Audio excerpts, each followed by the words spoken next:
The San Francisco Giants were one of baseball's most disappointing teams this season. They took a huge step back from last year, but it was sort of expected. That's what happens when you win 107 games in a season in which you weren't even expected to compete. And in today's video, we're going to jump into the Giants' expected downfall. I'm going to go over the 2022 roster, and towards the end of the video, I'm going to go back to 2021 and why I think the Giants were so good. So with that in mind, let's hop right into the video. First, let's take a look at the Giants offensively. They had a .705 team OPS, which ranked 13th in all of baseball, and 183 home runs, which ranked 12th.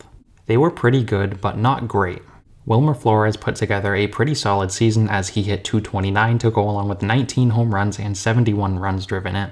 Thairo Estrada was one of the more consistent bats in this offense as he hit .260 to go along with 14 home runs and 21 stolen bases.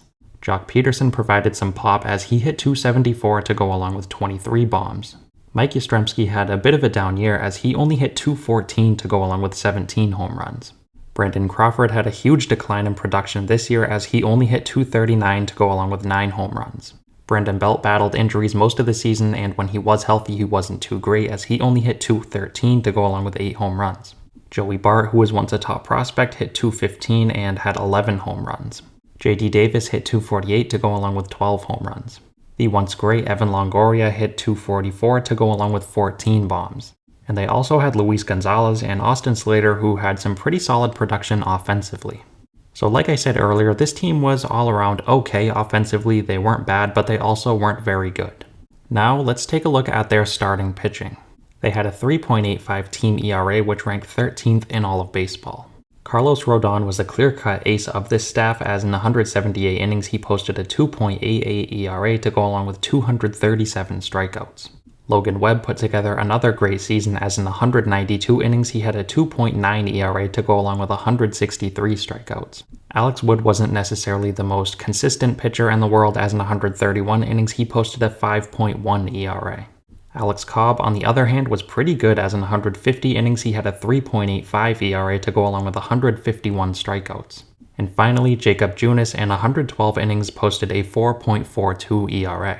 So the Giants have two really good starters in Logan Webb and Carlos Rodon, but outside of them, they really didn't get too much consistency. Now moving on to their bullpen, they had a 4.08 bullpen ERA, which ranked 20th in baseball. Camilo Doval was one of the best rookies in the National League as in 68 innings he locked down 27 saves to go along with a 2.53 ERA and 80 strikeouts. Tyler Rogers was another solid arm in this bullpen as in 76 innings he posted a 3.57 ERA. And I also want to mention John Brebbia, who in 68 innings had a 3.18 ERA. So similar to their starting rotation, their bullpen was okay, but it was by no means one of the best in baseball. So all in all, the Giants were just a really average baseball team this year. They finished at 81-81, which was good for third place in their division. And going back to last season, they won 107 games like I said earlier, in which they were really not expected to be anywhere close to that good. And I think it's due to the unexpected breakouts of many players on their team. Buster Posey, in what was his last big league season, was one of the best players in baseball. Brandon Crawford came out of nowhere and was a very productive player all around. And they also had one of the best starting rotations in all of baseball that consisted of Kevin Gausman, Logan Webb, Alex Wood, Anthony DeSclafani, and Johnny Cueto. Jake McGee also came out of nowhere and was one of the best closers in baseball as he locked down 31 saves and had a 2.72 ERA. So I think a lot of the 2021 Giants' success has to be attributed to the fact that almost all of their players overperformed, some to the degree that we didn't even think was possible.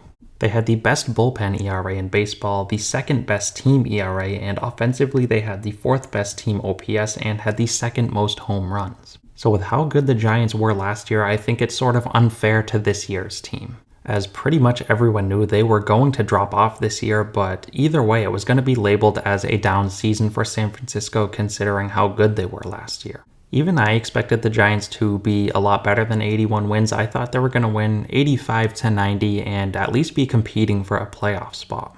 So a drop-off was expected, but I'm not sure a 26-game downgrade was what we were looking at. Like I said, it's sort of unfair to this year's Giants, but I still thought they were going to be better, and the fact that they were nearly under 500 after winning that much games last year, you can't deny that they're one of the most disappointing teams in baseball. Let me know what you guys think of the Giants down below. As always, I want to thank you guys again so much for watching and continuing to support, and I'll see you next time.